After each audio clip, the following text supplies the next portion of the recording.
గీ మదర్సాలో వాళ్ళు ఎందుకున్నారు?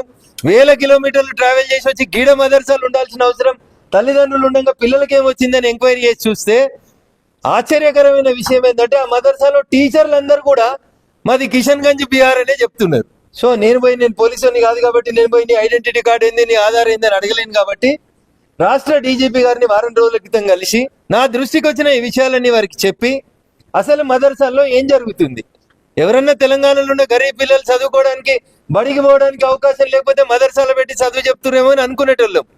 అట్లా కాకుండా ఏ దేశం వల్ల తెలియకుండా బంగ్లాదేశ్ వల్ల, పాకిస్తాన్ వల్ల, నేపాల్ వల్ల తెలియకుండా పిల్లలు వచ్చి గీడ చదువుతూ ఇక్కడ ఉన్నటువంటి ప్రశాంతమైన వాతావరణాన్ని డిస్టర్బ్ చేస్తున్నారు సార్. దీని మీద రాష్ట్ర వ్యాప్తంగా ఒక విచారణ జరపండి అని వారం రోజుల క్రితం డీజీపీ గారిని కలిసి వినతి చేయడం జరిగింది. వారం రోజుల తర్వాత ఏం ప్రోగ్రెస్ కనబడలేదు కాబట్టి విద్యాశాఖ మంత్రి గారిని కలుద్దాం అనుకున్నాం, హోంమంత్రి గారిని కలుద్దాం అనుకున్నాం. కానీ ఈ రెండు శాఖలు కూడా గౌరవ ముఖ్యమంత్రి గారి దగ్గరనే ఉన్నాయి కాబట్టి వారిని కలవడానికి అవకాశం ఉండదు. కాబట్టి నేచురల్ గా మీ ద్వారా ఒక బహిరంగ లేఖను ముఖ్యమంత్రి గారికి రాసి రాష్ట్రంలో అసలు మదర్సాలు ఎన్ని ఉన్నాయి, ఆ మదర్సాలలో ఉన్న పిల్లలు ఏ రాష్ట్రం ఏ దేశం ఒక తరవ విచారణ జరిపించి వేరే దేశస్తులైతే ఈ మధ్యలో హోంమంత్రిత్వ శాఖ నుంచి ముఖ్యమంత్రులు అందరికీ కూడా స్ట్రిక్ట్ ఇన్స్ట్రక్షన్స్ వచ్చినాయి వాళ్ళని ఆయా దేశాలకు పంపమని.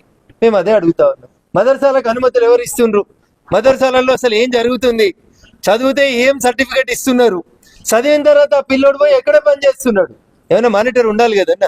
ఇదేం సత్రం కాదు కదా, ఎవరు పడితే వాళ్ళు తెలంగాణకు వచ్చి ఏది పడితే చేసిపోతామంటే కుదరదు కదా. అందుకని ఈ విషయాన్ని ఈ రోజు మీ ద్వారా రాష్ట్ర ముఖ్యమంత్రి గారి దృష్టికి తీసుకురావడం జరిగింది. తమిళనాడులో మసీదులో బీజేపీని మోడీని ఓడగొట్టాలి, అదేవిధంగా ఆర్ఎస్ఎస్ నాశనం చేయాలని చెప్పేసి ప్రార్థనలు చేశారు. మీరు దీనిపైన ఏమంటారు? ఈ వీడియో బయట ట్రెండ్ అవుతుంది. ఇప్పుడు సెక్యులరిజం కోసం మాట్లాడేటువంటి పెద్దలు, ఈ దేశం అందరి మతస్థులు అని మాట్లాడేటువంటి ఇతర మతస్థులు దయించి ఇట్లాంటి సంఘటనలు జరిగినప్పుడు మాట్లాడాలి. మొన్న పహల్గాంలో మతం అడిగి అంగిలాగి ఇప్పించి బట్టలు ఇప్పించి మరి నీ మతాన్ని ఐడెంటిఫై చేసి కాల్చిన తర్వాత కూడా ఇంకా దానికి కూడా వత్తాసు పలికేటువంటి కొంతమంది మూర్ఖులు కనబడుతున్న ఈ సమాజంలో ఇట్లాంటి సంఘటనలు ఏమనాలన్నా మనం గట్టిగా మాట్లాడినామనుకో అట్లెట్లా మాట్లాడతాడు ఎంపీ అయి ఉండే అంటారు. మూర్ఖులు అనే పదమే వస్తుంది. వాళ్ళు ఏం చెప్తారు, మసీదులో మేము ప్రార్థనలు చేస్తాం, అందరూ బాగుండాలని కోరుకుంటాడు అల్లా అని చెప్తాడు. మరి బీజేపీ నాశనం కావాలి, మోడీ గారు నాశనం కావాలని ఒక మసీదులో ప్రార్థన జరిగితే ఆ మసీదు ఉండాలా ఉండకూడదు అనేది ఆ మసీద్ కమిటీ ఆలోచించుకోవాలి. ఇప్పుడు నేను మాట్లాడినా అనుకో బీజేపీ ఎంపీ మసీదును గులగొడతాడా అంటారు. నేను మసీదును గులగొట్టమని అంటలేదు. ఆ మసీదు నిర్వహిస్తున్నటువంటి మసీద్ కమిటీ ఇట్లాంటి మీటింగ్ జరిగినందుకు ఏం చేస్తుంది అనేది సమాజం ముందుకు వచ్చి చెప్పాలనా వద్దా? మీరు చెప్పకపోతే మాట్లాడటం స్టార్ట్ అవుతుంది. అందుకనే ఉత్తర భారతం దక్షిణ భారతం అని మాట్లాడుతున్నటువంటి మూర్ఖులు మేధావులైనటువంటి సినీ నటులారా దీని మీద మాట్లాడుండ్రి, దీని మీద స్పందించుర్రి. తమిళనాడునే పోటీ చేసి పార్టీలు పెట్టుకొని పెద్ద పెద్ద నటులు అని నటిస్తారు కదా, మీడియా ముందుకు వచ్చి ఉత్తర భారతం దక్షిణ భారతం అని నటిస్తారు కదా. You start discussing on such type of incidents. పరమత సహనం కలిగి ఉన్నటువంటి వాళ్ళు హిందువులు కాబట్టే మీరు చేసేటువంటి తప్పుడు పనులన్నీ ఇంకా ఈ దేశంలో నడుస్తూ ఉన్నాయి. But now it is the era of the Modi. ఈ తప్పుల్ని ఎట్ల పరిస్థితులలో క్షమించేది లేదు.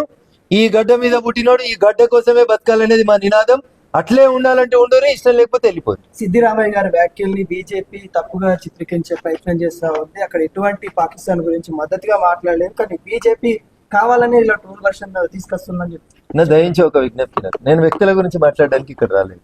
సిస్టంలో జరుగుతున్నటువంటి లక్ష్మణ్ కాంగ్రెస్ మొదటి నుంచి కూడా ఈ దేశాన్ని మతం పేరిట విభజించిన కాడి నుంచి మొదలుకుంటే, నేను లాస్ట్ టైం కూడా చెప్పినా మళ్ళీ కూడా చెప్తాను, ఆ రోజు దేశం మతం పేరు మీద విభజన జరుగుతున్న రోజు జిన్నా మాట్లాడిన మాటలే గుర్తు చేసిన మీకు. నేను ఏం చెప్పిండు జిన్నా, ఒక మతానికి సంబంధించిన వాళ్ళు ఒక దేశంలో ఉంటే అది బాగుంటుంది దేశం, ఇద్దరు ఇక్కడ ఉండడం అనేది తప్పు అవుతుందని నేను చెప్పలే. ఈ దేశ విభజన జరుగుతున్న రోజు జిన్నా చెప్పినాడు. కాదు ఉండుండ్రని ఆ రోజు ఉంచుకున్నారు. ఒక మతానికి ఒక దేశం వచ్చిన రోజు ఆ రోజే పంపించుంటే ఈ పరిస్థితి ఉండేది కాదు. ఇవాళ అక్కడ వాళ్ళు ప్రశాంతంగా ఉండేటోళ్ళు, ఇక్కడ మనము ప్రశాంతంగా ఉండేటోళ్ళు. జిన్నా చెప్పినటువంటి మాటలు కూడా మనోళ్ళు ఆ రోజు వినలేదు. ఉండని అంటే ఇక్కడ ఈ రోజు ఈ దేశంలో ఇట్లాంటి పరిస్థితులు వస్తున్నాయి. Congress is always with terrorist, Congress is always with Kasab, Congress is always with రానా. మన కెనడాకెళ్ళో అమెరికాకెళ్ళో ఒక ఆయన తెస్తే ఆయనకు కూడా వకీళ్ళని పెట్టాలని మాట్లాడుతున్నారు కర్ణాటకకి వెళ్ళి కొంతమంది మంత్రులు.